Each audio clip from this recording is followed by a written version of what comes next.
जय श्री श्याम दोस्तों, स्वागत है आपका आपके अपने YouTube चैनल ज्योतिष समाधान फॉर यू में। दोस्तों, आषाढ़ मास की शुक्ल पक्ष की एकादशी को देवसैनी एकादशी कहा जाता है और देवसैनी एकादशी से भगवान नारायण 4 महीने के लिए योग निद्रा में चले जाते हैं, इसलिए इस समय को चातुर्मास भी कहा जाता है। लेकिन दोस्तों, इस बार का चातुर्मास 4 महीने का नहीं होकर 5 महीने का होगा। तो भगवान नारायण के योग निद्रा में जाने से इन 5 महीनों में सभी मांगलिक कार्य बंद हो जाते हैं, सभी मांगलिक कार्य वर्जित होते हैं। तो चलिए अब आपको बताते हैं कब है देवसैनी एकादशी, इसकी तिथि, मुहूर्त और महत्व के बारे में आपको विस्तार से बताते हैं। दोस्तों, हर महीने में 2 एकादशी आती हैं, एक कृष्ण पक्ष की आती है और दूसरी शुक्ल पक्ष की एकादशी होती है। तो दोस्तों, आषाढ़ मास की शुक्ल पक्ष की एकादशी को देवसैनी एकादशी या फिर हरिशैनी एकादशी के नाम से भी जाना जाता है और इसी देवसैनी एकादशी से भगवान नारायण 4 महीने के लिए योग निद्रा में चले जाते हैं और इसके बाद देव उठनी एकादशी पर भगवान नारायण योग निद्रा से बाहर आते हैं। तो इस बीच धरती के पालनहार का काम भगवान महादेव संभालते हैं। तो चातुर्मास के दौरान किसी भी तरह के शुभ कार्य नहीं किए जाते। इसके बाद जब भगवान नारायण योग निद्रा से बाहर आते हैं देव उठनी एकादशी के दिन, उसी दिन से शुभ कार्य या फिर मांगलिक कार्य शुरू हो जाते हैं। तो इस बार देवसैनी एकादशी 29 जून को मनाई जाएगी। तो दोस्तों, आषाढ़ मास की शुक्ल पक्ष की एकादशी तिथि 29 जून की सुबह 3:18 से शुरू होगी और 30 जून को 2:42 तक रहेगी। तो उदय तिथि के हिसाब से एकादशी का व्रत 29 जून को रखा जाएगा और दोस्तों, व्रत का पारण 30 जून को दोपहर 1:48 से लेकर शाम 4:36 तक रहेगा। लेकिन आप 30 जून को सुबह स्नान दान आदि से निवृत्त होकर व्रत का पारण कर सकते हैं। इस समय भी व्रत का पारण किया जा सकता है और इस बार अधिक मास होने के कारण श्री नारायण का शयनकाल 4 महीने का ना होकर 5 महीने का रहेगा। तो ये शयनकाल 29 जून से शुरू होकर 23 नवंबर तक का होगा। तो दोस्तों, अधिक मास होने के कारण ही ये दुर्लभ संयोग पड़ा है। इस बार 2 सावन होंगे जो कि 4 जुलाई से शुरू होकर 31 अगस्त तक रहेगा। इसीलिए इस बार सावन मास का महीना 59 दिनों का होगा। 18 जुलाई से 16 अगस्त तक का समय अधिक मास का रहेगा। शास्त्रों में सभी एकादशी, चाहे वो कोई भी एकादशी हो, श्रेष्ठ व्रतों में से एक व्रत बताया गया है। इस व्रत को करने से जाने अनजाने में किए गए पापों से मुक्ति मिल जाती है।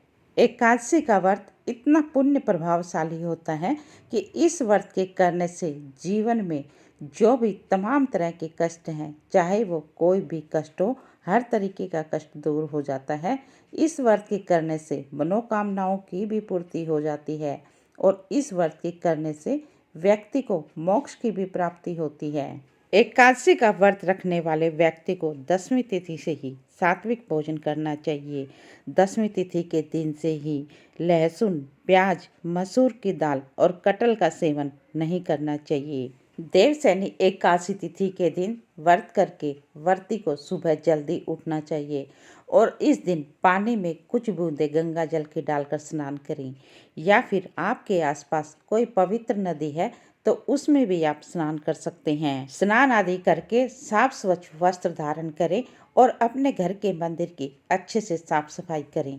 एक चौकी लगाएं और उस चौकी पर पीला कपड़ा बिछा दें और पीला कपड़ा बिछाने के बाद उस पर श्री हरि विष्णु और माता लक्ष्मी की प्रतिमा स्थापित करें और श्री हरि विष्णु को पीले रंग के फूल, फल और पीले रंग की मिठाई अर्पित करें और धूप दीप आदि से शुद्ध घी का दीपक जलाकर श्री हरि विष्णु की पूजा करें। पंचामृत बनाएं, पंचामृत का भोग लगाएं और उसके बाद एक फूल अपने हाथ में ले लें और थोड़ा सा गंगा जल भी अपने हाथ में लेकर 1 रुपये का सिक्का रख लें और श्री हरि विष्णु के आगे एकादशी के व्रत का संकल्प लें। इस बार देवसैनी एकादशी की तिथि गुरुवार के दिन पड़ेगी। तो गुरुवार और एकादशी की तिथि दोनों ही भगवान विष्णु को समर्पित होती हैं।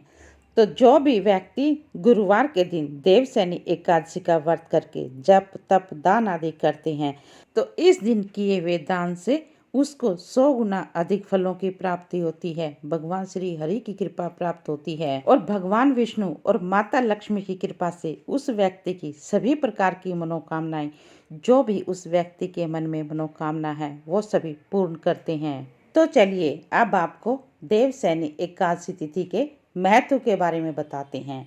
तो दोस्तों, देवशयनी एकादशी तिथि के 4 महीने तक सूर्य, चंद्रमा और प्रकृति का तेज तत्व कम हो जाता है। इसीलिए इस समय को देवशयन कहा गया है। देवता सो गए हैं और देवताओं को सोने के कारण शुभ शक्तियां भी कमजोर हो जाती हैं। इसीलिए इस समय, इस चातुर्मास के समय शुभ कार्य करना वर्जित कहा गया है। चातुर्मास के समय कोई भी मांगलिक कार्य नहीं होते और जो भी व्यक्ति देवशयनी एकादशी के व्रत करता है, उसके दुर्घटनाओं के योग भी टल जाते हैं। और शास्त्रों में बताए अनुसार जो भी व्यक्ति इस मंत्र के द्वारा श्री हरि विष्णु की पूजा करता है, उसके सभी प्रकार के पापों का नाश हो जाता है, उसके परिवार में सुख समृद्धि आती है और श्री हरि विष्णु की कृपा से उसके सभी प्रकार के बिगड़े काम बन जाते हैं। तो चलिए अब आपको मंत्र बताते हैं। कौन सा है वो मंत्र जिससे आपको पूजा करनी है। तो मंत्र इस प्रकार है। सुप्ते तवै जगन्नाथ जगत सुप्तम भवेदिदम विबुद्धे तवै बुद्धे जगत सर्वचराचरम। तो ये थी देवशयनी एकादशी तिथि की संपूर्ण जानकारी। देवशयनी एकादशी तिथि कब है, क्या महत्व है, एकादशी तिथि का व्रत कैसे करना चाहिए, कैसे व्रत दान करना चाहिए। अगर आपको यह जानकारी अच्छी लगी हो तो वीडियो को लाइक और चैनल को सब्सक्राइब अवश्य कर दें। तो चलिए मिलते हैं अगले वीडियो में एक नई जानकारी के साथ।